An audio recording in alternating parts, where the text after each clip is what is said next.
Hello viewers, ஐஎஸ்எஸ்சிபிலேருந்து நான் பானுசங்கர் பேசுகிறேன்.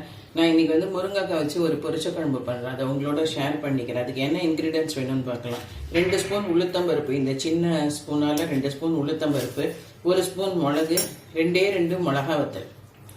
இது நல்லா தேங்காய் எண்ணெயில் ஒரு 2 ட்ராப் தேங்காய் எண்ணெய் போகிறேன், ஜாஸ்தி விட வேண்டாம். தேங்காய் எண்ணெயில் நல்லா கோல்டன் கலரில் வருது, இந்த மாதிரி அரைச்சி வச்சுடுங்க. அதுக்கப்புறம் இதுக்கு பாசிப்பருப்பு தான் கண்டிப்பாக வேணும். அதுக்கப்புறம் அந்த இதோட பொரிச்சு கொட்டலோட ஒரே ஒரு சின்ன குழுக்கரண்டி, ஜாஸ்தி வேண்டாம் தேங்காய், ஒரு சின்ன குழுக்கரண்டி, ஆனால் கண்டிப்பாக தேங்காய் வேணும்.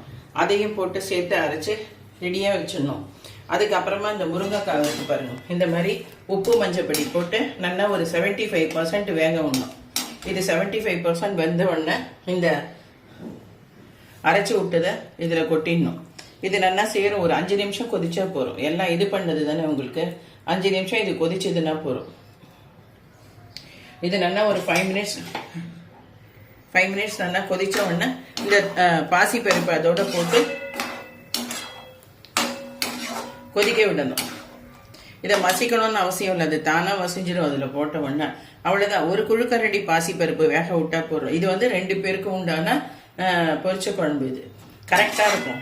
நல்லா பாசி இதுவும் கொதிச்ச உடனே பாசி பருப்பும் போட்டு நல்லா கொதிச்ச உடனே தாளிச்சு கொட்டி கடுகு கருவேப்பிலை, இதுதான் தேங்காய் எண்ணெயில் தாளிச்சு கொட்டி ஏனத்தில் எடுத்து வைக்கொண்டு ரொம்ப ஃபாஸ்ட் ஈஸி குக்கிங் ஆகிடும். அது இதுக்கு கண்டிப்பாக புளியெல்லாம் வேண்டாம். நல்லா இருக்கும், ரொம்ப நல்லா இருக்கும், திதிச்சுட்டு நல்லா இருக்கும். உங்களுக்கு வேணும் அப்படின்னா மிளகு சேர்த்தா எப்போவுமே ஒரு கடுகத்தனை வெல்லம் போட்டானாக்கா நல்லா இருக்கும். அது ஆப்ஷனல், உங்களுக்கு வேணும்னா நீங்க வச்சுக்கோங்க. அதே போல ஒரு சிலருக்கு தேங்காய் வறுத்து போட்டாலும் பிடிக்கும், அதுவும் ஆப்ஷனல். நான்லாம் போட மாட்டேன், இதோட அவ்வளவுதான். ஜாஸ்தி தேங்காய் எல்லாம் சேர்க்க மாட்டேன். இதோட வேணும்னா ஒரு 2 ஸ்பூன் தேங்காயும் தேங்காய் நல்ல வறுத்து கருவேப்பிலையும் தேங்காயும் வறுத்துட்டு இதுல போட்டுக்கலாம், கடைசியில தாளிச்சு கொட்டுற இடத்துல. அந்த மாதிரி பண்ணி பாருங்க நீங்களும். இது அப்புறம் இது ஒரு 5 மினிட்ஸ் கொதிக்கட்டும். கொதிச்சுட்டு அதுக்கப்புறம் பவுல்ல மாத்தினதுக்கு அப்புறம் மறுபடியும் காமிக்கிறேன் உங்களுக்கு.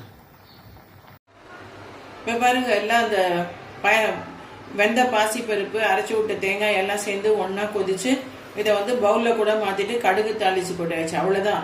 இந்த பொரிச்ச குழம்பு திரிச்சின்னு தான் இருக்கணும், அப்பதான் நல்லா இருக்கும். அது காரம் ஜாஸ்தி போடக்கூடாது.